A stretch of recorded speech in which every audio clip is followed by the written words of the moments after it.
Hello, and thank you for joining us on today's episode of the Water Cooler Guys Chat. Now please welcome Niswonger, Wiseman, and Mortar. Take it away, fellas.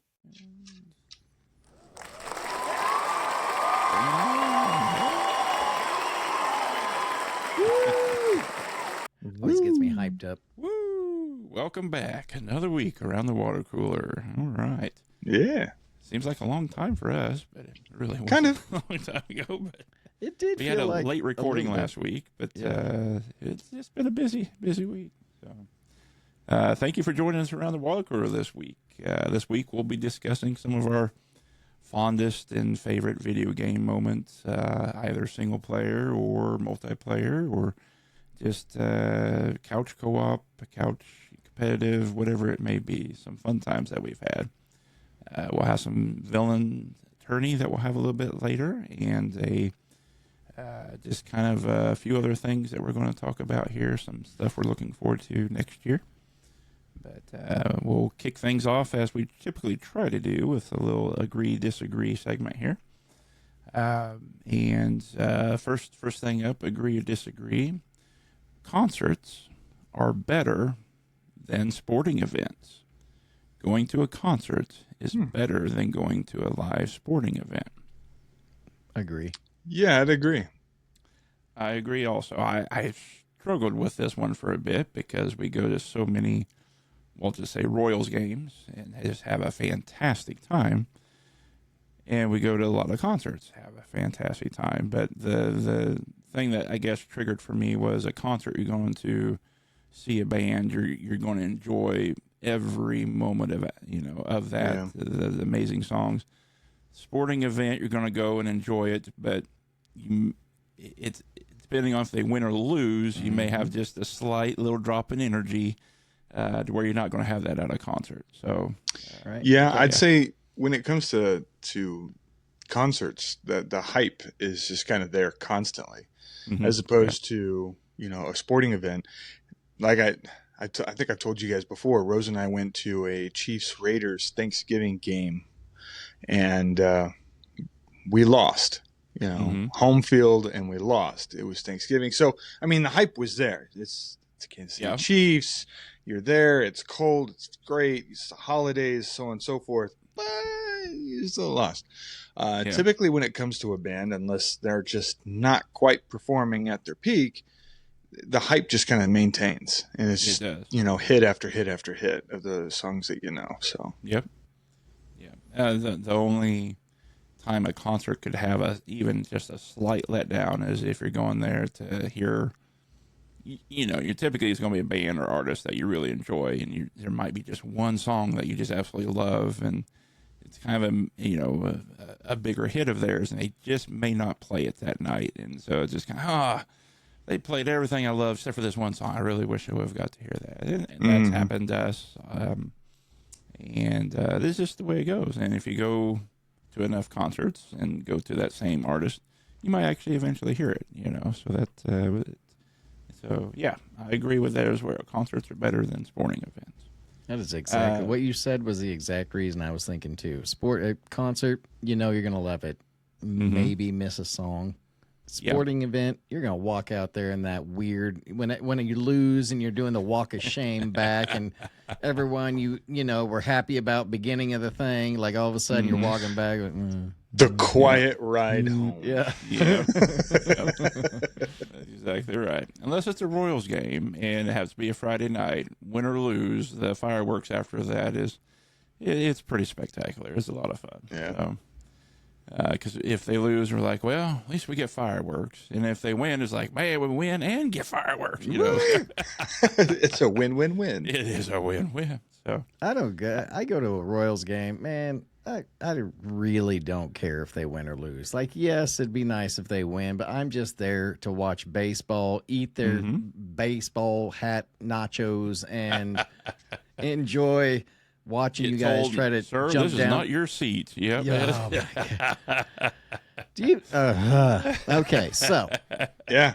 you want a story time? Wiseman? Story time. We go, and I'm one of those people. I do not. If I buy a ticket, that is my seat. That is where I sit. That is what I purchased. No other seat in this venue is my seat or should be my seat. Mm-hmm. I went to a venue or a sporting event where 3 other people did not think that way. Like they were like, we're just going to go down here. We're going to go ahead and move closer. Bad and form. Of course. It works for us every time, except for when Nicewanger was with us. So, we get down there, we're like, sit down, and all of a sudden the usher comes over. Can I see your ticket, please? Sure, our seats are up there. We'll just go ahead and tell you. Yeah, you can't sit here. It's just like, oh. Yeah, but also, Nicewanger didn't look like the guilty culprit instantly as he's sitting there holding his helmet full of nachos and just, looking around, is anyone seeing me? It just... Don't put me on the Jumbotron. They'll know. Yeah, and so, I mean, what else is the usher going to see? Is like, that guy's looking awfully peculiar there. Yeah, I believe we probably locked eye contact for a second. Head down, keep eating, keep not eating. me. No, I had my ticket, clearly. You saw me this whole time. The bad part was that those seats weren't taken. This woman was taking her job serious. Like she said, don't let people get extra seats. She said, done. I am not letting this happen. You didn't pay for this. You don't get it. That's exactly right. She was and I mean, I would be too if I had that job. I mean, if you told me that's part of my job, all right, I guess I have to be on the lookout. But looking for, because otherwise, I mean, you actually don't notice. You don't know who's sitting where they're sitting if they belong there, unless you see somebody who looks like the proverbial cat who swallowed the canary. Yep. Oh yeah. Yeah, we typically go and just act like we belong there, and so why question it? But no, Nicewanger. Not me. She knew instantly I didn't belong here. You better come ask me for my ticket. He had that look upon his face. Please absolve me of this guilt. That's right. Yeah, I'm just here with them. They're making this. Yeah. I believe I stared them down the whole. She asked him, so, yeah. Yeah, that was all done to me. Me, who's already embarrassed. Like, no. Yeah. I mean, yeah. Yeah. What Are am you I sure? supposed to say? Yeah. No. We're just going to go back. Thanks. Yeah. Stared at them next the whole up, way. we have wearing socks to bed is comfortable. Oh, Wearing socks to bed is comfortable. No, let them breathe. I maybe used to think that way whenever I was a kid, but now, no, let your feet breathe. I've gotten old to where sometimes my feet just get cold and I have to get up, put a pair of socks on to get them warmed up for me even to go to sleep. Sometimes I'll put a blanket over top of the blanket on top of my feet. Sure. Well, okay. That doesn't work. Then I have to get up and get a pair of socks. But going to bed regularly with socks, no, I can't do it. It can't do it. So do you guys winter or summer? Well, Nicewanger, you need to answer this. I mean, you already look like you've got the Kansas City Royals hat nachos in your lap right now. So you already look like the guilty party. You wear socks to bed, don't you? Hell yeah. Like, yeah, you do. Man, I used to be a not wear anything to bed person. Like, it was restrictive. Now I am as old as you can get. I love pajama outfits, long sleeve. And if you've never tried diabetic socks, go ahead and put those comfortable things on and go to bed and feel like you have cotton surrounding your feet. Like, it's just amazing. And they're warm. For whatever reason, I feel like I see you in the early 21st century in your kerchief and long socks, getting ready for bed for the long winter's nap, blowing out the candle and going up the stairs. Imagine the Scrooge. Banister. That's it. Just imagine Scrooge going to bed, and you've got a me. long gown. Hell yeah, he was warm. I tell you. I have a really thick blanket that I put over me. Like I sleep under the covers. I make my covers like obviously everyone sleeps under the cover, but like head over, like over. Eskimo like style. Like you're just submerged. I could sleep in a casket and be okay. Like a coffin, I could that cramped. Like, and I love that. Fully clothed, heat, like I am sweating like crazy, but I am sleeping like a dead man. I think you said it right there. You're sweating like crazy. I think you have too many layers. Something. Let those feet breathe, man. Yeah, I mean, we do the same thing though. Whether it's the summer or it's in the winter, the air's on. Whether it's the heat or the fans are always going. Mm-hmm. One is because of noise. Two, for the additional circulation of the air. Mm-hmm. But yeah, we're underneath those blankets. Like I have my sheet, I have my blanket. We have an additional blanket that goes on top of that, and then I have one personal one for me, and Rose has one for her. So, I mean, we're bundled up really nice and neat, And the heater, I mean, it kicks on, and you got the fans that are going. So I stay very, very comfortable. It's both cool outside of the blankets, and I'm nice and insulated. So no, I don't have to wear socks. Absolutely not. We have we're very similar in the sense we each have a fan on either side of our bed plus a ceiling fan going. Summer, winter, it's all three are always on. Yeah. And we actually open our vents up during the summer to let the AC in, but during the winter we actually close our vents because the heat. We turn our heater down to 66 degrees at night. We sleep very cold in the house, and we turn it up. We call it daytime heat. We call it daytime heat and sleeping temperature and daytime temperature. So we turn the heat up during the day. That's supposed to be good. Like, isn't that something? It's like good for your circadian rhythm or something like that to sleep in cold. Yes. You sleep better when it's colder outside, so colder in your room.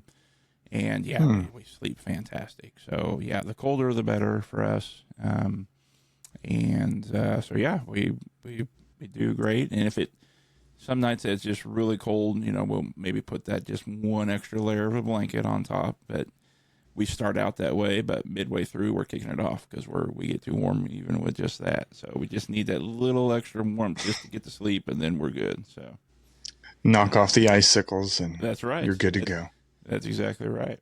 So, and then last agree, disagree for this week. It's okay to spoil a movie if it's been more than a year since its release.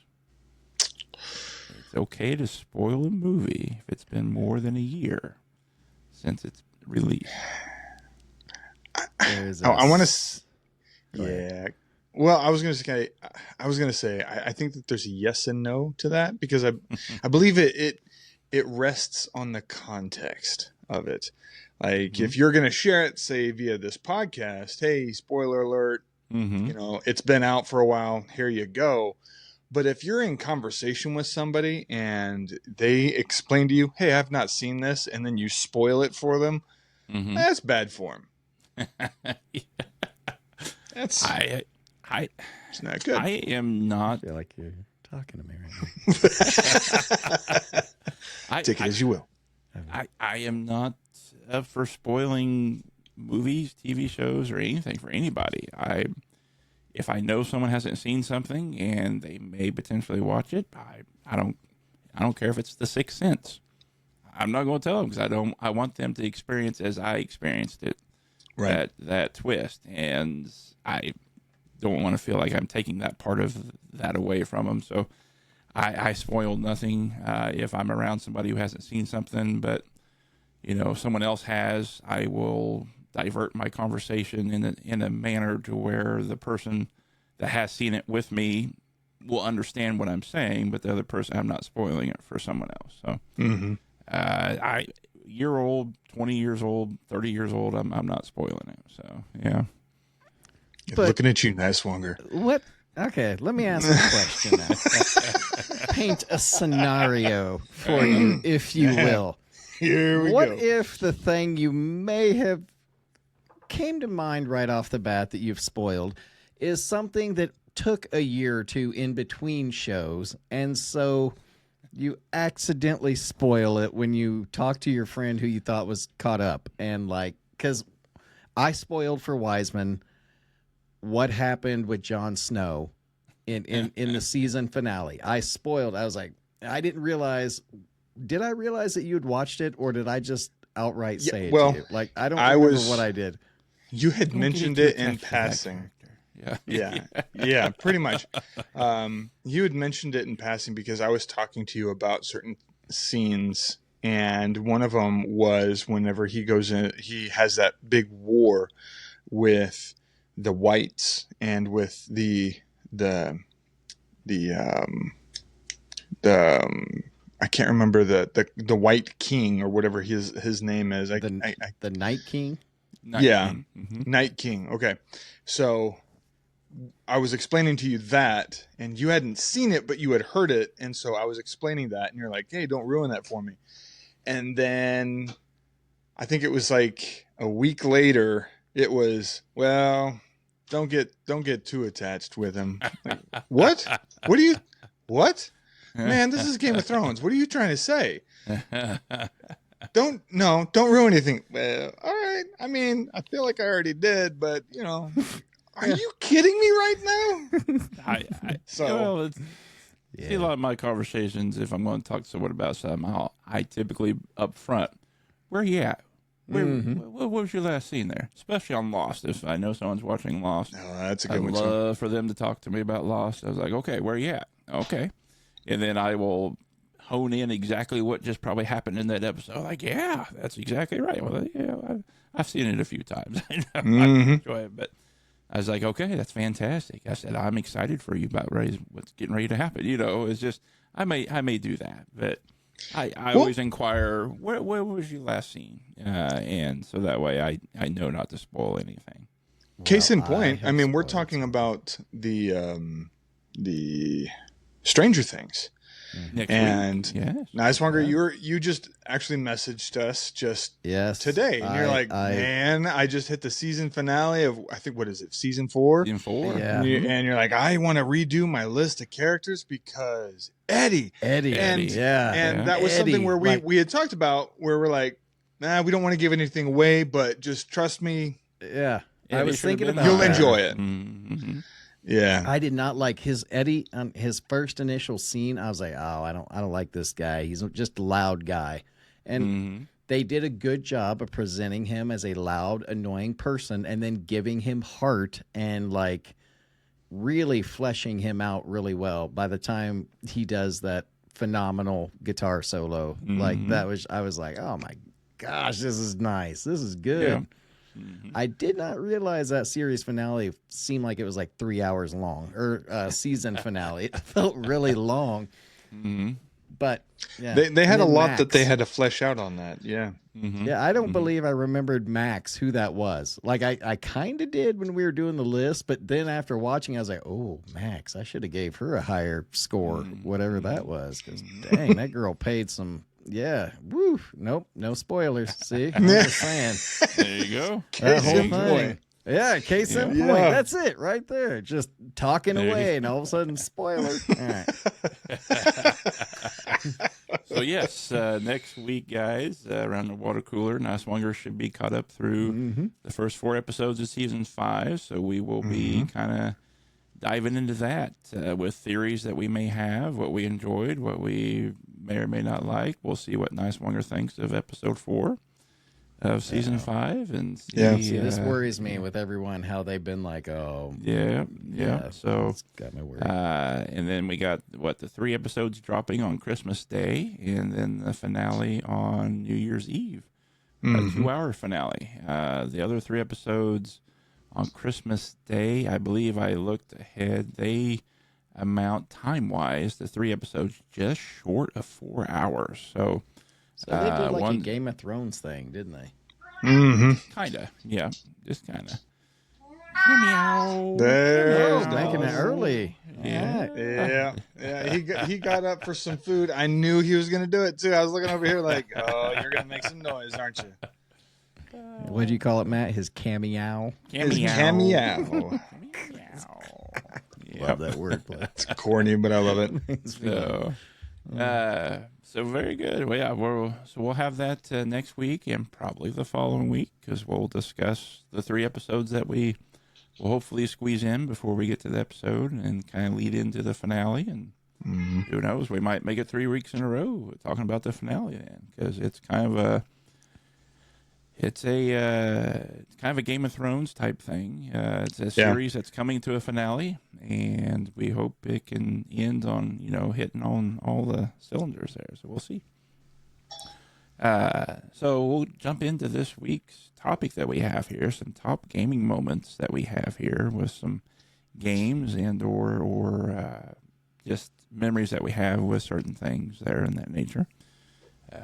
I have several things here that we can go down here, but if you Wiseman or Noswonger, if you guys would like to lead off, and we'll kind of just play off of each other here of what we have for thoughts here on some of these, because a lot of these, we're all 3 of us grew up on video games, and we'll have some overlapping areas there, as well as shared experiences playing some games here recently. So some games that we've played. So when you guys would like to take it off, I'll kick it off. The ball rolling. So for me, there's several. Put the list here in front of me, so I'm at least somewhat looking at the camera. Growing up in my younger years as a kid, playing with my brother on video games like the original NES, playing Contra or playing Smash TV or Donkey Kong Country, things like that, or GoldenEye. I'd say GoldenEye is probably one of the more memorable times for me growing up as a kid. It was kind of the first time you had the true 1v1 first-person shooter. Was, at least for me, that was introduced to me with GoldenEye. And looking at it, I've seen these memes where you see like these kids have like a cardboard box that covers the split screen, so you got one that can only see up here and the other one can only see down here, because let's face it, Screen peek. We've screen peeked. Because if you remember not me, the facility, you knew like some of those walls that you could fade into, and there was a screen, and if you were playing Moonraker lasers and it was a one-shot kill, or it was the man with the golden gun, that was oftentimes, that was what we typically did, was you only live twice and pistols. So it was a one-shot kill and it was pistols. And that was the funnest thing ever, because just riddling somebody up with the machine gun on the 1v1, it only goes so far. And then every once in a while, because I figured that maybe my hit register would be a little bit different, I'd try to play as Odd Job. Once you get Odd Job unlocked, it's just you see from his perspective. Yeah, you see from his perspective, you just or whenever you're doing caves, how some of those areas in caves is just, it's so insane. Proximity mines in cave. Yeah. Room up on the ceiling. Oh, so many keys kills that little ramp many. there that's got the stalactites and the stalagmites that you could put those proximity mines on. Yep. And the other thing that we did was that we did paintball too, because that was to kind of help appease my mother. Because then if she didn't see the bullets on there, it was just paintballs, and it was better. The one thing that we didn't do, especially whenever we were playing the 1v1, was the big head cheat. Because then your hit register is just, it's not even fair. It's just a quick game. It's over and done with. But GoldenEye was a big one for me growing up. And then whenever my boys were young enough, we started playing like the Lego Star Wars and the Lego Marvel superheroes, and playing with them and exploring the Lego world with them. I didn't know that the Lego games were that in-depth and sometimes that difficult in order to solve some of those puzzles.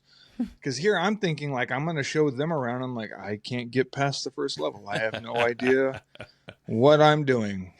But the character replayability of those games, because you can go through with 2 characters, but then you'll see a little door that Oh, I need to go through with that character now. So you have to go back and replay to get Exactly. that Or a OCD forced character. completionist people there have to go and do that. So, And You have to the get that blocks. piece. You have to get all Yes. those pieces together and get the full 100 pieces. Otherwise, it's just, The sound of the blocks putting together entertains me on the Lego. I hear it the right click, now. click, click, click, click, click, Yeah, click, like click, click, click. okay, there it is. So playing that with them, also playing Gang Beasts. I know I introduced that to you guys a little bit. I had played that with the boys. They had initially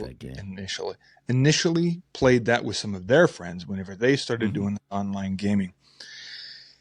And I would hear this laughter and screaming and carrying on. I'm like, what are you playing? It's Gang Beasts. So I wanted to figure out what it is that they're playing. So I ended up playing with them. And so it was the three of us. It was both my boys, Caden and Lucas and myself. And so we've got our little Xboxes in our own different rooms. And so poor Rose, it's just a madhouse. Everybody's screaming and laughing and carrying on. And get him. No. Put me down. Watch out for the shark. And it's just, it's a riot. So there's that with my boys. Experience. Absolutely. I love it. Yeah. I laughed so hard my gut hurt. Speaking of which, so Sea of Thieves has been it's been fun. Matt, I know that you've played it here and there a little bit, off and on. I know that you've sailed the seas with us. I know Nicewalker, you and I had played it since I think the game pretty much first came out, when there was hardly anything to do. I was so hyped about it. I had talked him into it, and just you get the ship and you can turn the sails and you raise the anchor and you've got the cannons and all this, and let's sail to an island. What is there? I don't know. I think there's some treasure here somewhere. Like you can get something. So when it first started out, that's all it was. Go find a bottle, get a treasure. You might find something else on the way, but that's all it was. It has grown so much since then. The world has grown so much more to where you don't even have to follow any kind of direction that you want to. You can just point the ship in one direction and you'll end up with your own adventure and your own story. And that's kind of what the main developers had created when it comes to Sea of Thieves, is that there wasn't necessarily a currency that you would build. There wasn't a reputation, in a sense, game-wise, of like a KD ratio or anything like that. It was more so geared towards, what was your story? You raise the anchor, you set the sail. How did your story go? And sometimes it led to some rage quitting. Other times it turned into a blast, an absolute blast, where it was like, oh my gosh, I can't believe that we just survived that. Or, your ship is just barely holding on and the thing is creaking and sputtering and splintering as you're finally making dock and delivering all of your treasure. So Sea of Thieves is definitely one of them. I know, we played Battlefield 6 and we played Destiny 2. We played a lot of Destiny 2 for a while. Yep. And then, of course, here of late, we've been playing some Arc Raiders off and on, and that is intense. It is scary. Yes. It is fun. It is hilarious. And as long as you don't take it too seriously, you have a great time. That's exactly right. Yep. I feel like, go ahead. I feel like we're just starting to turn the corner in Arc Raiders for myself, to where of course, we load in with the free loadouts mainly. Yeah. So we only have like 18 minutes before we need to exfil. And I feel like we get in and we only have like 14 slots. We go and like loot everything. All right, I'm filled up. Let's get out of here. So we're really I'm ready to go. About 5 minutes. Yeah. We're like, let's go. I got some duct tape. It's just whatever it is. And I feel like I got to the point where I built all my workbenches and I'm ready to level them up. Well, I say that it just did the reset today or yesterday. So everything's gone. Your workbenches stayed, but your skill tree, I think, is gone, or it may stay. Which also, I don't know if you guys realize, you only can level up to 75 of those things. You can't play forever and unlock everything on those skill trees. So you literally want to be very specific of how you want to play your character. But they did add the option with the update to where you could, I think it's like 15,000 coins. You can opt to distribute your skill points, get them all back and then redo it. So, but it costs you. But I felt like when we played was a week or two ago last, I was starting to get to a point where I was going to be very picky on the loot that I was going to get. So I was like, I got enough of these here. Hey guys, here's some of this stuff here. And so I was starting to get very picky because I wanted this. Yeah, I wanted to specify on what I wanted to upgrade. So for me, I was like, okay, I feel like we can stay in longer than 5 minutes now because of my inventory. I wasn't filling my satchel up as quickly. So that part there was getting to be fine. Because I've watched so many videos, people, it's like it goes through phases of that game where you're just looting everything, leveling up everything, and then once you get to a point, then you're really going in just to do the PvP portion. You're going in to battle other people and just have the thrill of that portion. And then there's raids that you can go in. That's the harder difficulty maps and the loot's even better in those. So, but of course, the Arc machines are also more difficult and more. And we always typically stay in one map, the dam map. We haven't ventured off to the harder difficulty map. So I've seen videos in the beginning portion. So I have seen videos of the Emperor Arc, and that thing is as big as a mountain. Yeah. So dang. So a couple more things. One, just to kind of acknowledge, way back in the day, this was actually whenever I think I was playing a little bit on the computer.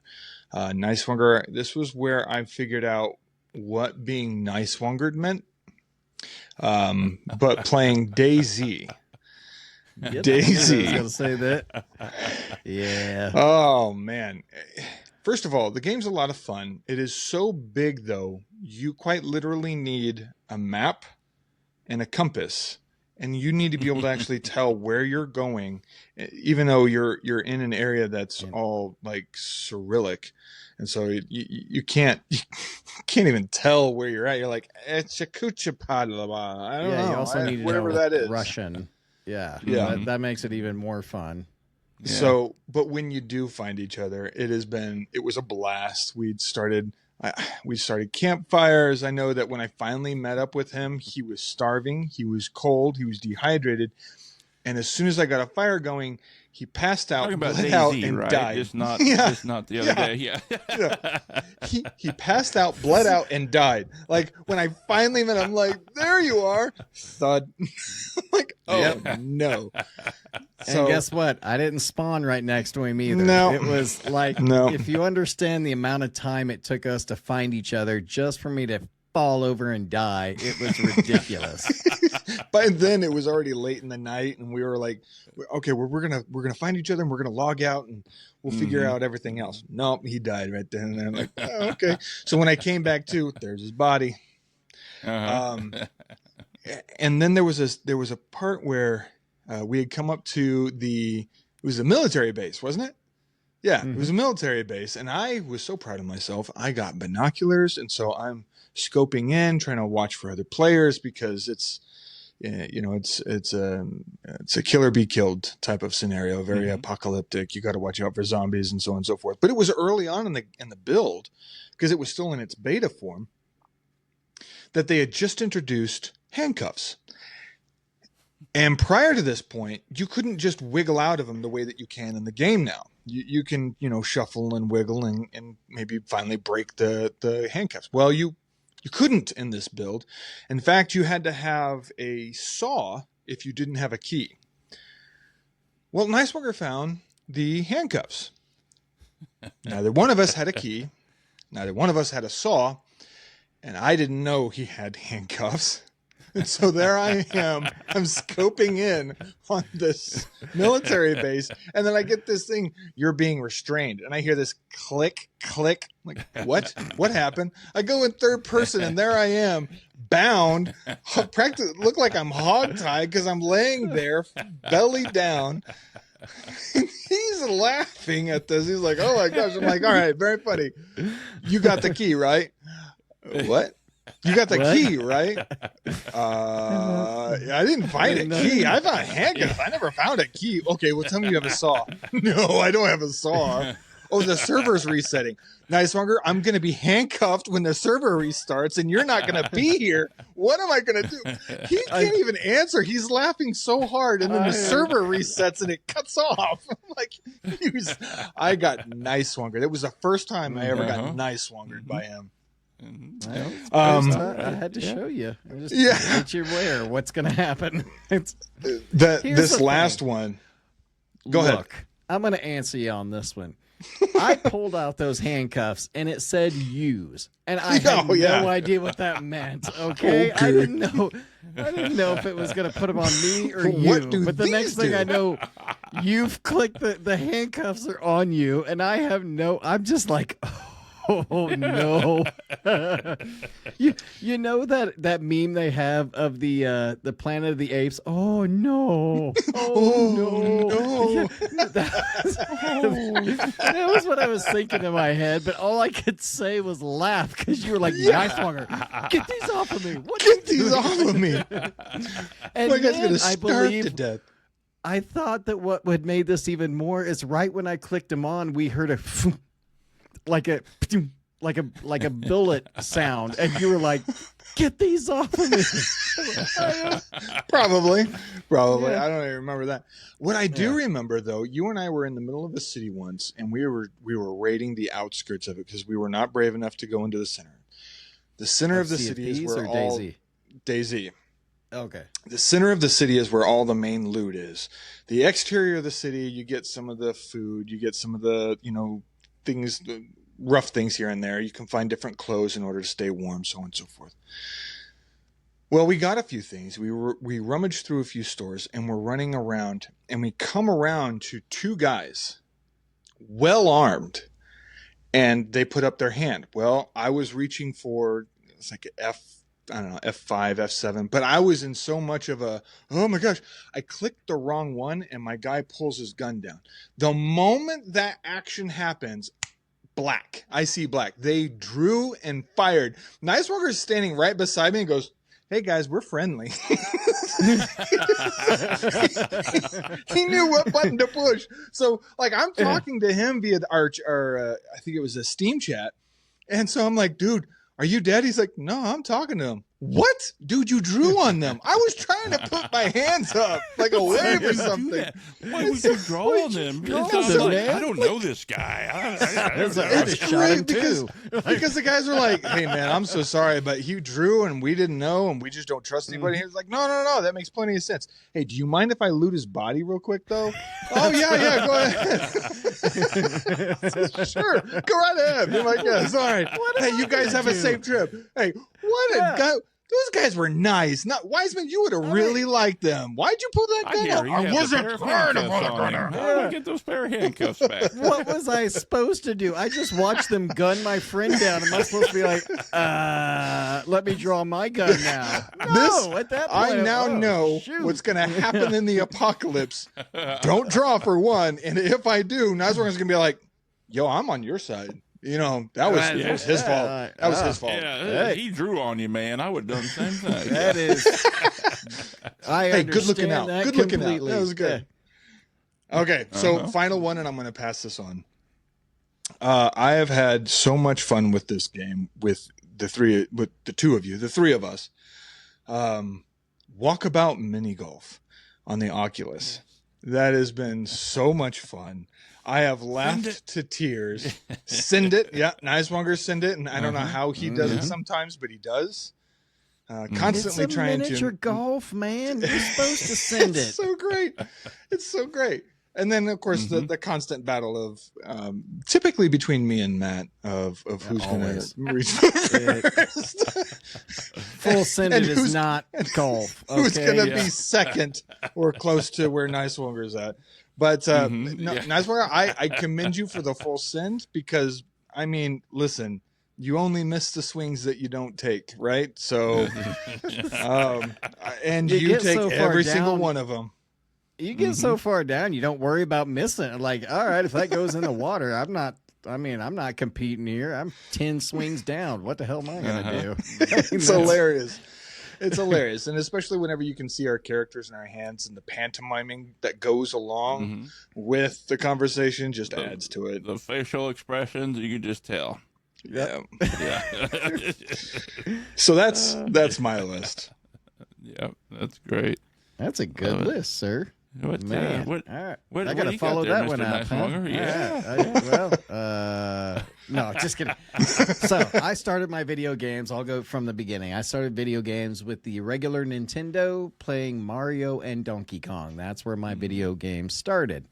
When it comes to video games that I enjoyed playing, I would have to say BioShock is one of my favorite video games. When it comes to the twist in the game, like you're sitting there doing all this, and in the end, you find out the one guy who's supposed to be helping you is the one guy who's telling you who to go after, and then find out who you're going after wasn't actually the bad guy. Like, okay, well, I was just used the whole way.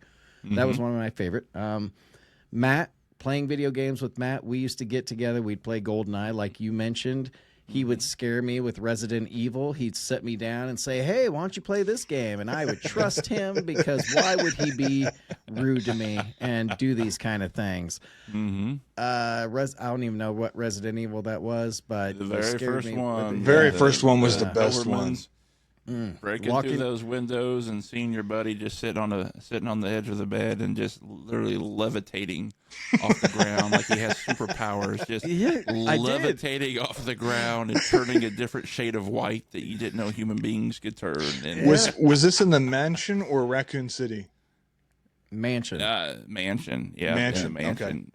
Okay. And it wasn't right out of the gate, so I had to kind of describe to him how to get to that point, because you had to go into the dining room first, get the key, and then you had to go back across. And I was like, why don't we go over there, see what's in that door, you know? And he opens it, and then so then I just sit back and watched it just unfold. I was like, don't you just walk down that hallway? And I mean, I've never seen a human being levitate that like that. That was I was in a false sense of security. I was happy. I was in my safe place, and he were ruined it. lulled. He taught me why you can't trust people. Right there, the core lesson unlocked. It was scary. Those dogs came out of nowhere. Like, they did. Man. Oh, and I had the little surround sound that I had the volume. Oh, up, so I you bet. had the bass, so you could hear the sub, the boom. Yeah, when it was, I wondered what was wrong, because we didn't sit in his room playing video games with the lights off often, and he was like, "Oh, you turn the light off." I go, "Yeah, okay." That was fun. better GoldenEye, to see everything, That's right? it. Yeah. Matt. That's how I've known how Matt operates. Like how his deviousness when he messes with people. It's not out there. He's patient. That's all I got to say. So, all right. So that's another good one. I'm gonna say the WCW games. Matt and I were wrestling fans. We would play on the Super Nintendo. I believe it was N64. It was the N64? Okay. Yep. And we would just, if we weren't playing GoldenEye, we were playing the wrestling game. If we weren't playing the wrestling game, he learned right off the bat that I am not good on video games. Like, I Your do button not masher. play it to win. I don't really have a competitive streak that I think that comes out too often, because I'm just laughing and enjoying. But occasionally, we would play basketball, NBA Live 98 or 97 or one of those back then around that time. The amount of times we played this game, I should have had the buttons down. Right? Yeah. I could You would never think. beat him, because I would be running down. Like, there was one time I was about to beat him, and I just ran down and forgot what button to press. And Yeah. So there's that. Those video games were fun. I've never beat him in any sports game, I believe, except for wrestling and UFC, because I taught myself how to do the cheesy move in UFC. There you and go. I ground and pound him every time. It was like a Mortal Kombat code I knew how to get him in. It was it was the one game. Easiest, yeah. It gives him nightmares. The one time I get to win, he's like, ugh. Unresolved right Red there. Dead. Yeah. Another game I've really loved is Red Dead Redemption, both 1 and 2. But with 1, I think the story and the outcome, I was not expecting that outcome for John Marston. Like, I was just like, what just happened? That sucked big time. I didn't know what the outcome was going to be for Arthur, but I enjoyed his story. I enjoyed the whole... I mean, you can't... Red Dead is like that game that you pick up and you just go on and you can do it. If you want to go play the story, you can play the story. If you just want to walk out in the wilderness and and shoot a bird or get attacked by something or fish, I mean, it is just a game, and it's polished and pretty. Like, and I believe they just released a new update for it just a couple of weeks ago. I think I heard something about that. Yeah, I believe so. Yeah, because they're actually, rumor is they're trying to release the current gen update for Red Dead 2. So make it even more visual stunning. I did too. It's not a Xbox Series X quality, so it's still Xbox One quality. Yep. So, wow, and it's doing that well at just that. Wow. Right. Gears of War. I played Gears of War side by side, shoulder with shoulder with my son, so it holds a very important place in the video game lineage. DayZ, for the game, for the same reason Wiseman said, it was the first game. I believe DayZ is the first game you and I played together. I think so. Yeah. That experience was the first time that him and I had played together, and it was on a computer that Matt had gave me to game with you. And I was gaming with you at the time. I believe we were trying one of the different Command and Conquers or something, Civilization or something back in the day. Civilization. Yep. Which is a fun game too. Civilization Revolution. Oh man, that game. And my last one is going to say Sea of Thieves, only because Wiseman and I, Matt doesn't play it as much. It's a game that Wiseman and I will just get on and veg out and just, he'll be up doing the boat. Like, here it is. I am a deckhand. In any game we play, I am more than happy to stay on the boat, gather supplies, and cook your food for you. I will clean this boat. I will fix this boat. That's what I do. You go out and you do your thing. Go be a hunter-gatherer. I'm going to take care of the house. That's pirate. He's my cookie. That is on how the ship. I play video games. He's going, we go, and he's like killing ghosts and skeletons, and I'm over here with my storage crate just gathering everything. Like, I'm actively avoiding them and jumping around. Like, Wiseman, you got someone over here. Like, I'm just circling around this to north from my buddy, the ghost. Yep, that's it. That's my games. I'm sure there's many more good. I haven't thought of, but that's the good. core ones. Yeah. Well, I'm going to kind of start like you guys did there. My first recollection of gaming was back on the old Atari. I remember sitting there playing that with my mom. Space Invaders and Pac-Man. Oh my gosh, I just Pitfall. loved those games. So. And then, of course, we came around the generation of the NES, the Nintendo. I still remember going out to Walmart, and they had it in the display case, and you could, the line of the kids there, just sit there and play that little bit of the Skate or Die or whatever you could play there for a little bit. And so then, of course, came Mario, and then Mario 2, Mario 3, and all that Teenage Mutant Ninja Turtles arcade. I mean, just great NES games. Played those a lot, and then I came of the age where I could get a job, and then I made paychecks, and PlayStation 1, here it comes, N64. I went and bought both consoles and just played it. That's where we played the Resident Evil on the PS1, and then, wrestling. Nice Swinger, I can remember we went over, I can't remember, it was over by the Winfield Scott apartments that are over there. I can't remember the name of them right now. we went over there, and I honestly don't know who it was that you guys knew or Nate knew or somebody. And we went over there, and they were playing the N64, and they were playing the WCW game. That was the first time I ever saw it, and I was just like, wow. And we sat down, and we played around with it a little bit. It's like, okay, I got to have this. And then we were just hooked after that. And, that was about the only time we really got owned on that game because we had never played it before, and we were learning it. And after that, we were, no one was going to beat us on that game. Like I said, our matches became pretty boring because we became so skilled at the block that I had to find niche characters that had kind of hard moves at the block in order to get an edge on those. So, but it would just be reversal, slam, pumping the chest out, Yeah, you're slapping it, So, but the GoldenEye, the WCW, the Mario 64, Banjo-Kazooie, tons of fun on old Banjo-Kazooie.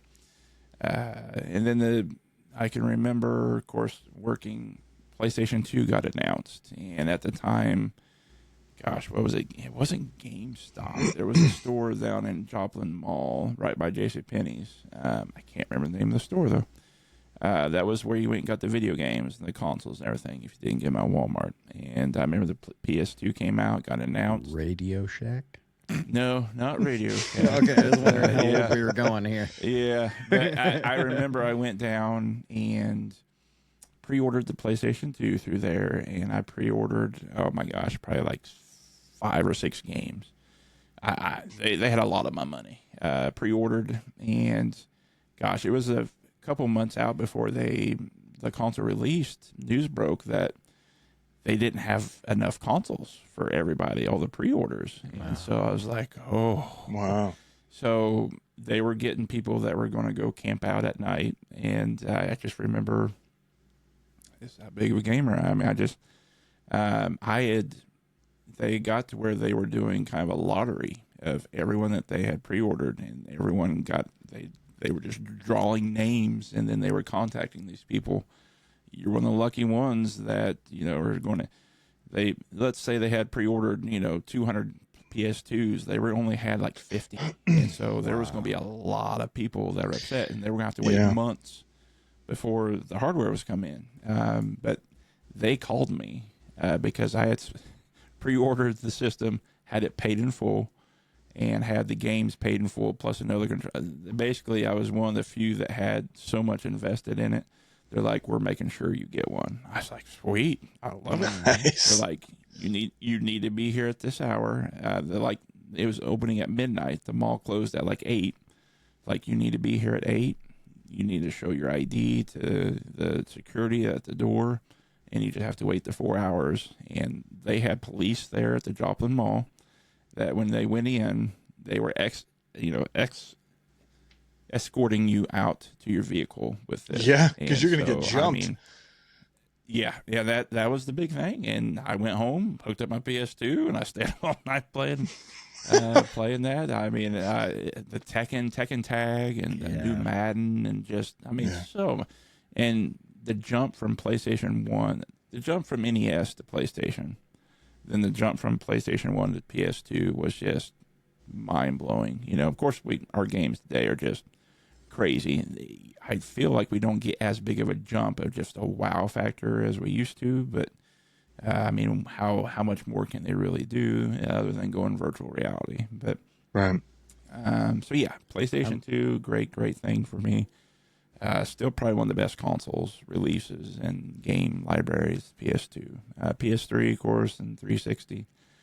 Of course, we're on Xbox Series X now. We play a lot there. Nice one. I played the It Takes Two. Nice, just so much fun. Wiseman, you got to do that with Rose. Man. It's just, yeah. It is just. It looks like a kid's game, but it's not. And we milked that thing for all it's worth. It took us a couple 2-3 weeks to get through it. And yeah. It felt like it was never going to end, but at the same time, you didn't want it to end. And it was just kind of like, wow, this is so much fun. And we were playing, and I looked up where we're at. We're like, man, we're not even halfway through this game. It's crazy. So it is a co-op game that, once again, I have this insecurity of how stupid I'm going to look when I play games. And boy, howdy, did sometimes this one really show. Like, just because there are parts where, I have to like swing from one vine to another vine to get something. And Matt has to do something over here. It was a lot like when we tried to do the Grand Theft Auto things where we had to be in charge of one thing. What were they called? The heists. The heist where if I messed it up, it screwed it up. So there were a lot of times Matt was replaying something or we were doing something over where he's like, okay, maybe go over here. Yeah. So we have a lot of fun with that. PC gaming, of course, I'm big into PC gaming. A little hard to do PC gaming when you're the only one on PC gaming. So I've jumped over to the Xbox with you fellas here. It's a lot easier because you don't have to worry about the updates and everything. But at the same time, there's a lot of PC games that are not on consoles that you guys are missing out on. So that's why that new Steam game console. Oh yeah, but you're also going to be. Oh man. Yeah, I'm waiting for the price on that thing. I heard it was supposed to be like $4.99 or something cheap by comparison to what they're saying the next console is. I guarantee it's no less than $1,000. It's probably going to be about $1,200, I bet. So, gee whiz. But anyways, yeah, it looks nice. It's going to be great, especially if you can play Xbox games on it. That's going to be a kind of a generational box. So, the Resident Evil jump scare, that is just fantastic. I always remember that. I love solo player games. I just finding time to get through them. I'm going to admit to you guys, I have not finished Red Dead Redemption 2. I have heard the story for that is fantastic. It is. I'm going to sit here and tell you I have not finished it. I'm not even halfway through that game. It is so worth it. So often. I've restarted it probably 3 times because I get sidetracked on other things. Don't remember what's going on. I'm like, I feel like I need to restart. And so I do. And then I get usually to about the same point again. And then something pulls me off. So one of these years, maybe while I'm in a nursing home with my gaming station and nothing else to do, I might finish Red Dead Redemption 2 one of these days. So I will say that when it comes to Red Dead 2, that once you reach a certain point in the storyline, you're constantly fulfilling it. I think early on in the game, you start doing some of the quests and you kind of just come back and forth to it and okay. But then the storyline starts to be really, really compelling to the point that you're hammering out that storyline because you want to, first of all, you want to find out what is this going to lead to because you know it's going to be awesome. And second, just the progression of that story. And then when you finally get there, it's just, you just sit back and go, wow, what a game. Yeah. Right now, I can recall the last thing I recall is I'm at the base camp. And I've just trying to do any and all side missions. I am trying to completionist in me, trying to do all the side missions, leave the main story missions off there because I don't want to progress too far ahead. And I've collected all this money. I've maxed out my base camp. I've upgraded everything on my base camp. So I'm like, all right, I have everything upgraded. I guess I better go do the main story now. And so that's where I've kind of just left it off, So I'm kind of at that point there with that. So speaking of spoilers, though, you're not familiar with how the story ends, though, are you? I'm not familiar with how I think that's why I held my finger. Yep, that's why I saw that when I was talking. I was like, I don't think Matt's gotten through this. I forgot about that little part. It is worth the price of admission. Yeah. Another game I want to get through because it started off on a very rocky patch is Cyberpunk 2077. I've heard that game is fantastic and it is excellent now, but it started off pretty patchy. But they've got it to where they say it is a fantastic game to play. So I'm gonna have to go back and play because I too had that game and I just thought it was not up to. I was like, this isn't fun at all. And so I'm glad they fixed it. Yeah. A game that I played that I felt like is probably one of the more emotional games, impactful emotional games, is The Last of Us. That first opening scene there, and just the impact, and just having a daughter and everything that occurs there. I tell you what, that impact, I was like, oh, I've not had a game hit me like that, and made me want to play through and see that story. I have not played The Last of Us 2. Again, that's another game I want to get through, that as I've heard the story of that is fantastic. So, have you watched the spoilers show? there. I did not watch the show. Nope. Because really I don't want it to ruin the game, type thing. So, yeah. So Last of Us is great. Of course, you guys mentioned Battlefield. Battlefield's my game over Call of Duty all day long. I just love that. Because I feel it's a slower pace. There's times that it's fast, but it is a slower pace than Call of Duty. I can keep up with it. Right. Mario Kart, Mario Party, love those games on the Nintendo Switch and everything there. The computer games, as you mentioned, Command and Conquer, Age of Empires, the RTS games, the real-time strategy. Absolutely, those are my jam. I love those type of games. I got Nicewalker to play Age of Empires. Hey, let's play Age of Empires.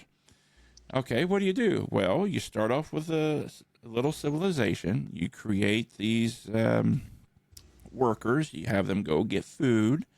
Then, you have to go get wood and then, mine for gold or stone. And then you build up another building, which then you can create, soldiers, and then you can upgrade the soldiers. And then basically it is, you're on this side, I'm on this side, and you just want to go and conquer, this. So, I explained all this to him. So we start in a match, and we get going, and I'm doing everything, and I've got my little army. I got my, got some soldiers and everything, and we had a river between us, so we had to wait to progress enough to get a boat.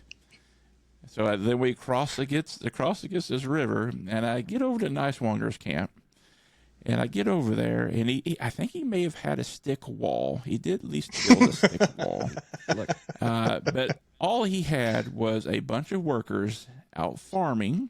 Yeah, and just collecting food and wood. I think maybe you've had infrastructure, 5 not war. soldiers. Okay, Nicewalker was playing camp. He was playing camp, and not any civilization could have came and took over his food supply, because he was just having fun farming and chopping down wood. That honestly fits. That tracks, right? Like playing Ark. That is him exactly in. what you did playing Ark. Yeah. Yep. I invited him in. Like, my people were hospitable Come to on all in, I got 50 food. of his tanks that he pulled up with. Like, you don't understand. My village looked up, and we were surrounded by, like, the United States military, and we're like Somalia. Like we're like that level of. He did not upgrade his civilization at all. And there was no one that pulled a gun, so I couldn't be like, I wasn't with him. He had wooden spears, and I was over there with cannons, and It was like, go ahead and what end did it, you Matt. feed that? Yeah. Look, all my farms, man. My farms look great. Yeah. They're looking good. Yeah, they're producing grain. That's helpful. So, and just of recent, us playing Battlefield or whatever it may be, it's just the humor in the gaming, when we're trying to hear something going on, and Nicewanger may have just decided to have a snack or something, and trying to hear footsteps of the enemies coming around, and you can't quite hear it, or, just kind of like, but his fan's blowing on him, he says, so it's constant mic. And I have tried to fix this. Huh? What are we eating tonight, Nicewanger? My Pork rinds. Yeah. Oh, my God. I apparently suck to play video games. I mean, I remember... There's a buddy, Tom, out in Atlanta. We were playing Battlefield, an older Battlefield, one time, and he got on pretty late because he's, of course, an hour ahead, and so I think it was about 10 o'clock our time, so it had been a little bit later for him. he got on. We played one round. He did good. And then we started in the second round. And all of a sudden, you just started hearing snoring from this dude. Like, what is that sound? And then you kind of see the little name pop up over there, Tom's name, and like, just snored away. Like, Tom, wake up. This dude was in a coma. So he got Nice Wonger's eating today, but back then we had Tom snoring, and it was that way the whole round. It didn't boot him. I don't know how. It was just... So we had probably fell asleep with his hand on the trigger going forward. Yeah, so that he's just walking into a wall. The dude was out. So when we got out of that round, we had to kick him from the party. And we got hold of him later on. I was like, "Dude, you passed out." I was like, "Man, yeah, I was out cold." So I was like, "Yeah, we know, we heard you." And he's like, "Oh man." I have fell asleep playing video games many a times. It is so we're walking to the easy wall, to and I'm looking up at the sky. It's like, all right, guys, this is my last round. I think the three of us actually did that once on Destiny 2. We had just finished doing some sort of raid, and we made it back to our location to try to like either sell items that we collected or buy more items or whatever the case may be. And it got really quiet for about 5-10 minutes, and then suddenly. Did anybody else fall asleep? Yep. Yeah. Yep. Time to go, boys. And unfortunately, those times are getting earlier and earlier. Yes, they are. Another great game, of course. Yeah, that's Dallas. Tawny and I have a lot of fun playing Rock Band. That is a fun game that she enjoys. Of course, she loves singing. And then of course Ghost Recon Wildlands, we had the three of us had a great time. The Predator missions, I mean we could talk about those all the time. It's great. But what are the fondest memories I have playing with you guys? It's back when we played Nice Winger, kind of hinted on it earlier, but just a very specific mission, the heist.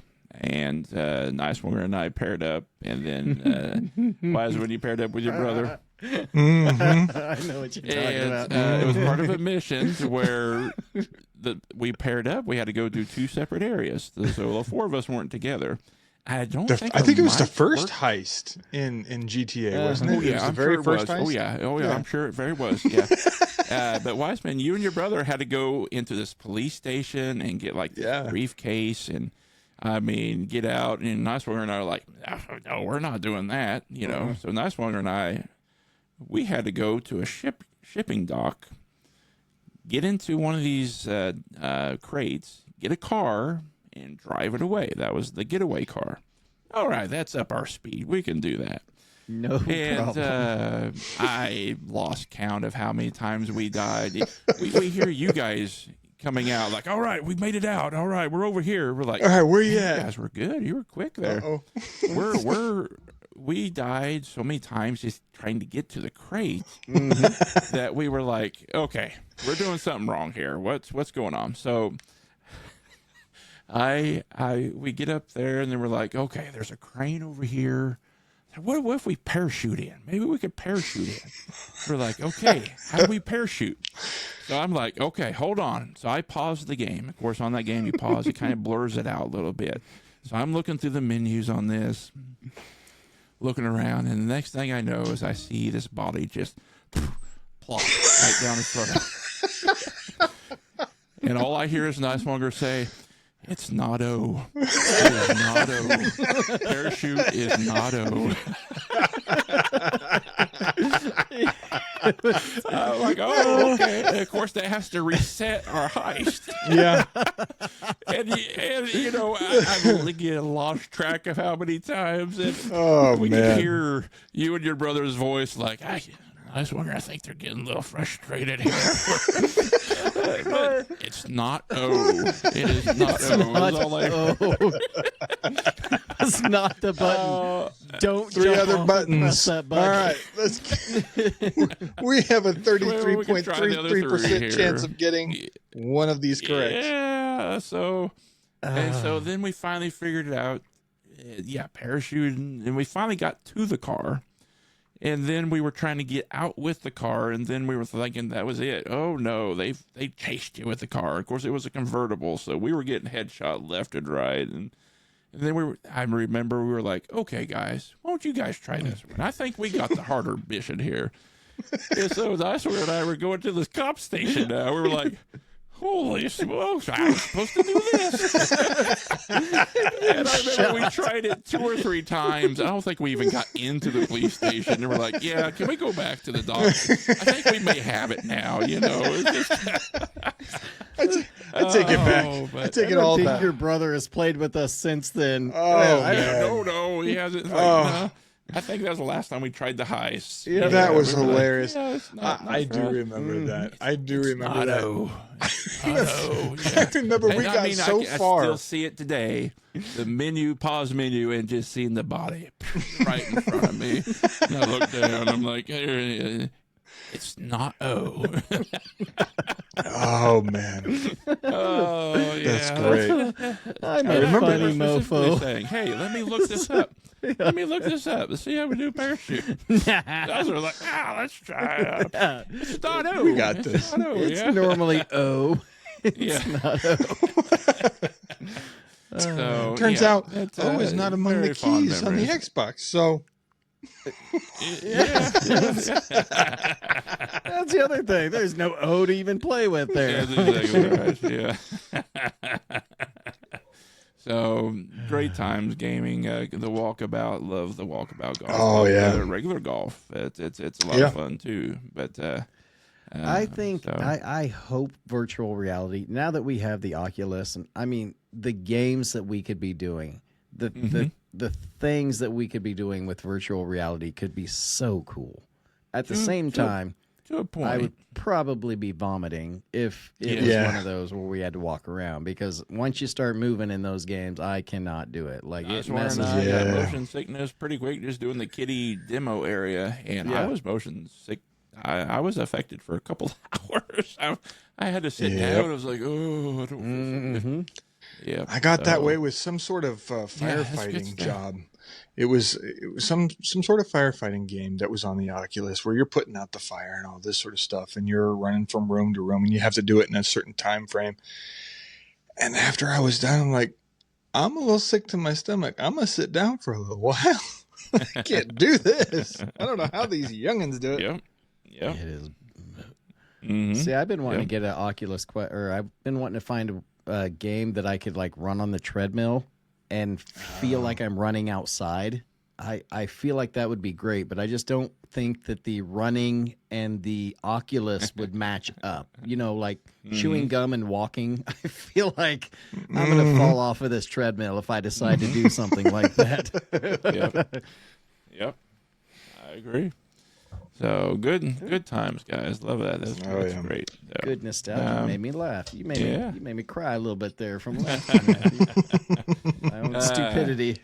Well, we'll shift gears here from crying to not so good thoughts here. Of course, this last week the Chiefs were eliminated from the playoffs here, but I'm not gonna lie, guys. It's kind of nice, just a little like.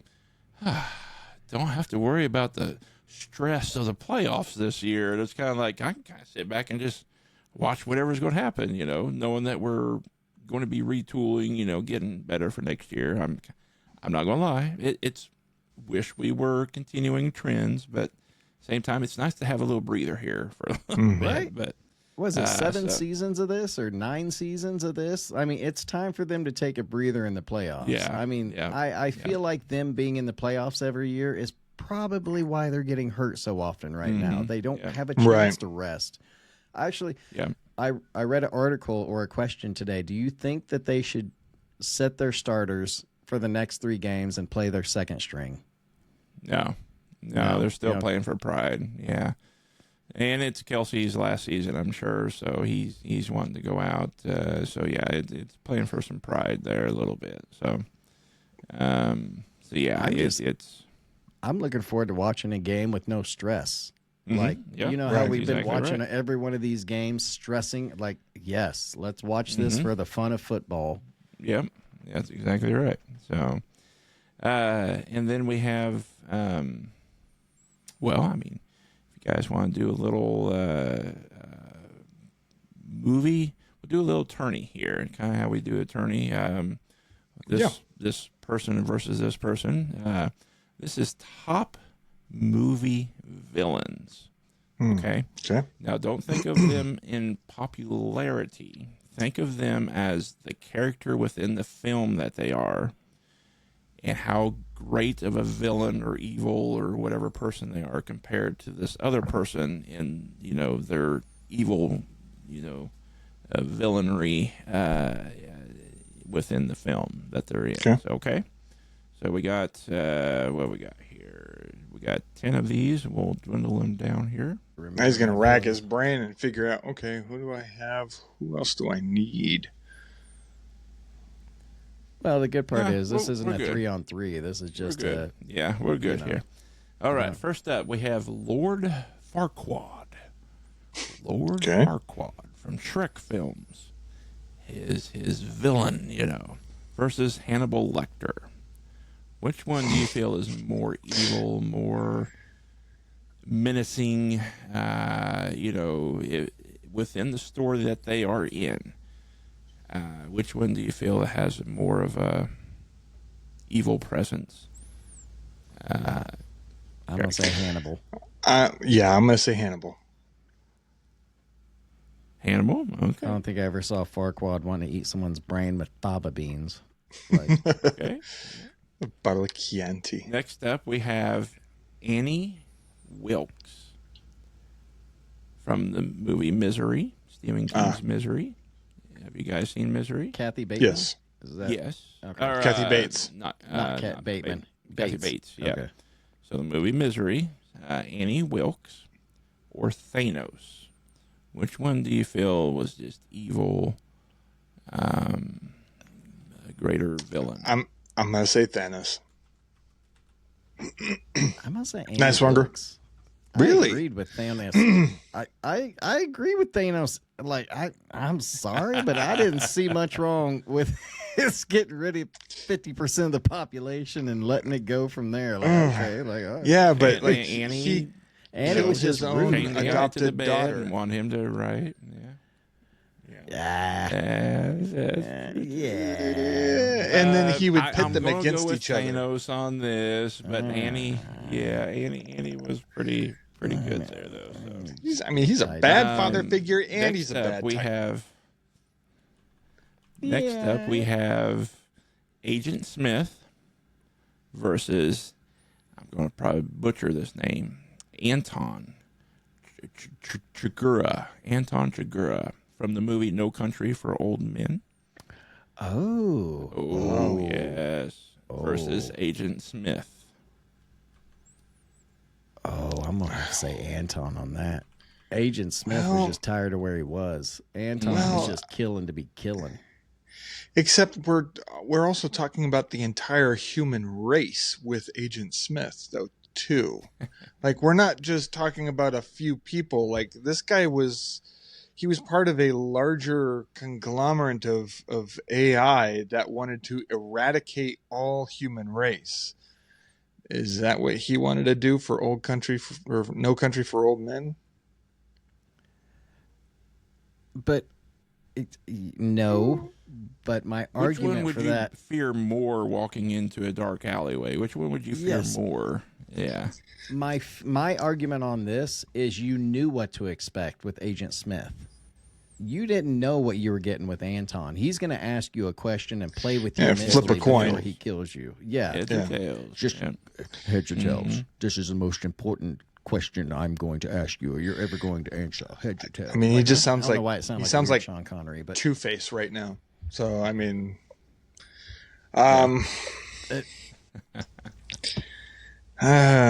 he was merciless. okay. I'm gonna let Matt. You're gonna have to be the deciding factor. For the sake of it, I'm gonna sit on the side. Yeah, I'm gonna sit on the side of Agent Smith. I'm just because the whole world domination Anton thing. on this one. Okay. Anton was very menacing in the film. So next up we have Hans Gruber. Hans Gruber versus Freddy Krueger.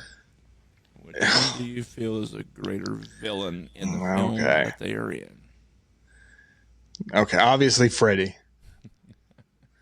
I mean, Hans was a bad guy, but he was also kind of a guy that you... Yeah. Yeah, he really was. Yeah, he was more of an opportunist than a bad guy. Like, he was like... Right. Freddy. All right. Yeah. Next up, we have Patrick Bateman. I believe that's from the movie American Psycho. Yeah. Okay. Versus Loki. Christian Bale's character. Yes, Loki from Marvel. Yep. Patrick Bateman, Christian Bale's character versus Loki. I probably have to say Christian Bale's character. Patrick Bateman. Yeah, I will have to say that too. Loki did. He killed a few. Us, really. I mean, he killed a few people and took a guy's eyeball and did try to, dominate the world, but he got better. Yeah. He got better. Next up, we have Darth Vader and the Alien. Which one is a more menacing villain? Yeah. I'm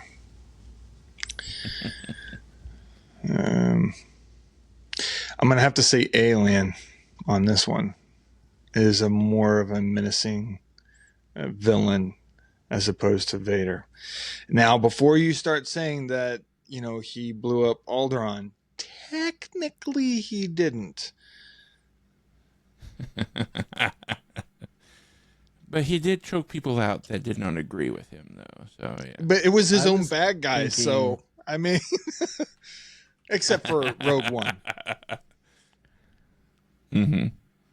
Well, when it comes to aliens, they don't have any supernatural powers. They're just gonna eat you or rip you apart. Correct? They're unpredictable. That is the terrifying part there for them. Yeah. Yes. They want to Vader eat you, impregnate you, and use you as an incubator, and Vader just he'll just kill you. Just be done with it. Well, I was just thinking in the terms of being killed, Vader can do it from afar, whereas at least if you're face to face with an alien, you're like, well, I know what's about to happen. Vader, he could be off in the corner. You don't even see what's happening. He could be like, Star Wars stuff or Star Trek, whatever, the Force stuff. Oh, why did you just say why is Star this Trek lightsabers stuff? Coming out of nowhere and slicing me in the... Yeah, I did. Yeah. I'm going to have to lean towards the alien on this one as well. So, yeah. Right, fine. We got some DC characters here. General Zod versus the Joker. Which one is a more menacing villain? I'd say the Joker. I would as well. Next up, we have Terminator versus Voldemort. Which one is a more menacing villain, the Terminator or Voldemort? Honestly, the Terminator. That thing does not stop. It does not sleep. It just kills. Mm-hmm. Yep. Yeah, I would have to say the Terminator would far outdo. I think bullets would definitely kill magic. Mm-hmm. Mm-hmm. Next up, we have Sauron versus Michael Myers. Sauron versus Michael Myers. I think. Well, I'm thinking kind of more on a personal scale. I think Michael Myers is a little bit more scary, villainous, looking over your shoulder. Sauron, I agree. I mean, he's a very menacing character, and he's moving a lot of pieces around the board and that sort of thing. But Michael kind of makes it a little personal. Yeah, he does. But now you have to go to Quail Creek or wherever it is Michael Myers resides. Stay out of that area, and you're pretty much avoiding him. Was that Crystal Lake or something? With his magic eyeball. Yeah. No, you're thinking of Jason there. Oh, okay. Oh, okay. Yeah. Michael Myers. Jason. Michael Myers. He's the one with the William Shatner mask and the knife. You know, pretty much feels like Same. Yeah. Next up, we have Pennywise or Commodus from the Gladiator. Which one is a more menacing villain? First of all, have you guys seen the show? No, but I want to. I have not seen the. Oh, seen the show. man. I heard it's really good. Wow. Yeah, it is. So I'm going to say Pennywise. Pennywise. Okay. And we will work this down. Now we have Hannibal Lecter versus Thanos. Which one do you feel is more of a villain in their universe, their character? Thanos. Yeah. Are you going with Hannibal? Man, what are you picking on? No, I'm picking Thanos. Oh. Thanos? Oh. Okay. Next we have Anton versus Freddy Krueger. Freddy. I want to go with Anton. He just creeped me out more than Freddy. I know Freddy. You can't even worse. sleep. Anton is a pretty creepy dude. Does he get you in your sleep? True. That's very true. That is the hard part. He's going to get you in the sleep part, but Anton's just going to get you anytime. Like, next up, we'll go with Freddy on that one. yes. Okay. Yeah. Next up, we have Patrick Bateman versus the Alien. Alien. Next up, we have the Joker versus the Terminator. Which one is more of a villainous character in their universe? I'm gonna have to say the I Terminator wanna go on with this the one. Joker. Still, Wow. you pick. You should do these ones that you have to pick. You should put them through Chat GPT like you do the contest. I mean, just for the fear factor alone, I'll probably go with the Terminator on that one. Just unrelenting, just constantly after you. Yeah. Next up, we have Michael Myers or Pennywise. Pennywise. Pennywise. Man, he's always going to. Man, he's a clown. That's scary without even being creepy. Like, so I'm gonna give one of these guys a bye. So actually, I needed another one here. So we will. We have Thanos versus Freddy Krueger. Yeah, Thanos could just Freddy. snap and kill you. Yeah, Freddy. But Thanos before the Infinity Gauntlet, though, not so menacing. Yeah, he'd have to if catch you think you. about that. Yeah. The Alien versus the Terminator. Oh, Ooh, that'd be a fun movie. I'd say the Alien. Terminator. Bullets. Terminator. Acid. Wiseman. Alien. Acid. Ooh, boy, there's another tough one. Okay. Mm-hmm. Terminator's just hunting you. Aliens wanting to use you as an incubator. I'm probably go with the Alien on this one here. So, yep. All because the Terminator's not going to desecrate your body afterwards. Okay. I'm kind of for that. Fine. All right, so we're gonna give Pennywise a bye this round. So we got Freddy Krueger versus the Alien.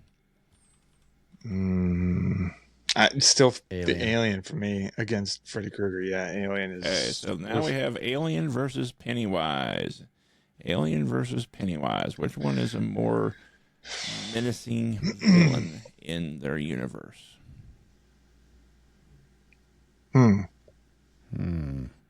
Boy, this is a tough one here. It is. Well, I'm I'm going to say the Alien still because, and I think the only reason why I say that is because the way that Pennywise was finally defeated. You can't do that with the Alien. Put him on a ship and just send him adrift off into space and let him just ignore their SOS calls. I mean, there's that. So. Would we need to watch like the series to see any more? Like, are we missing out by seeing the series and that series is a prequel, so yeah. Well, I'm going to go with Pennywise still because he creeps me out. He's always creeped me out. it is and isn't a prequel. I will say that. Pennywise. Tiebreaker.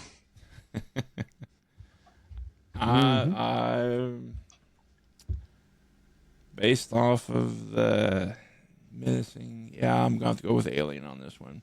Pennywise scary, but not as dangerous. Much horrific as an alien. So yeah. So Alien's going to be the top movie villain there in our tourney. So good job. Yeah, right. Yeah. That sounds about right. Good. I like that, guys. We'll do a quick rundown here of some movies coming out and see if you can tell me what is your most look forward to here. We'll finish off this week. So movies coming out in 2026. Which one do you guys feel like is the one that you are looking forward to the most? We have Avengers Doomsday. We have the new Spider-Man movie. Supergirl. Dune 3 is coming out. The reboot of The Mummy with Brendan Fraser and Rachel Weisz coming back. Super Mario, which I believe actually the Mummy film's taking place after the second one, when Rachel was involved. So it's not a true reboot, I guess you'd say. So the new Super Mario film, Jumanji 3, is actually going to be out next year. Christopher Nolan's The Odyssey is coming out. The Devil Wears Prada 2 with the original cast coming back. The new trailer that just dropped for Steven Spielberg, Disclosure Day film coming out. Project Hail Mary, which is a fantastic book, which I have yet to read, but I hear is fantastic. A lot of people are looking forward to that. What film do you guys feel like you're most looking forward to next year for 2026? Probably Avengers Doomsday. Mm-hmm. Yep. Avengers Doomsday. With Supergirl second. I'm probably there with you. Avengers Doomsday, probably a close second would be Spider-Man, but yeah. I would have to throw this in the mix with right there with him is The Mummy. I love the Mummy franchise, and so I am. As soon as I saw that was announced that Brendan Fraser was coming back along with Rachel Weisz, I was like, yes, please sign me up. I am totally there. That is one of our favorite rides at Universal Studios is the Mummy ride there in Orlando. So, and also I just pre-ordered the new Dungeon Crawler Book 8. Will be out. Hey, all right. Will be out. So I got it pre-ordered on Amazon. I am not going to be able to catch up with that as quickly as So Matt, are you fully caught up with all the novels? Yeah. No. I am not. I am physically reading them. I'm still on book 2, sadly, with my busy schedule. It gets to a point where I could sit down and read a chapter maybe, or I could watch this, 20-minute show. I end up watching the 20-minute show. So it's just, I need to get, I got another buddy who's reading the books as well, and then he's fallen into the same pit. He has the books there. They were on a good Black Friday sale. It's just, and he was steamrolling through them, and then just got to a point where he just don't have time, and then he's just kind of like, oh, I have time to pick this book up, read, or I can maybe get a little more sleep right now, So it's just kind of like, that's where I'm at with it right now. I need to. It's sitting on my bedside, sitting there staring at me. So I'm eagerly waiting for the next audiobook to come out. Yeah, the audio book I believe they said will be out in May. So cool. The digital and audio will be out in May. The hardback will be out in June. So that's what I got pre-ordered. I just saw that was announced week before last, I believe. So, all right, fellas. Well, fun week. I enjoyed the topics here. Some good laughter, some good reminiscing there, some nostalgia for us. So, great job there. Let us know what you guys think. What's some of your favorite video games moments and memories? If you've played with us, what if you've had for a good time?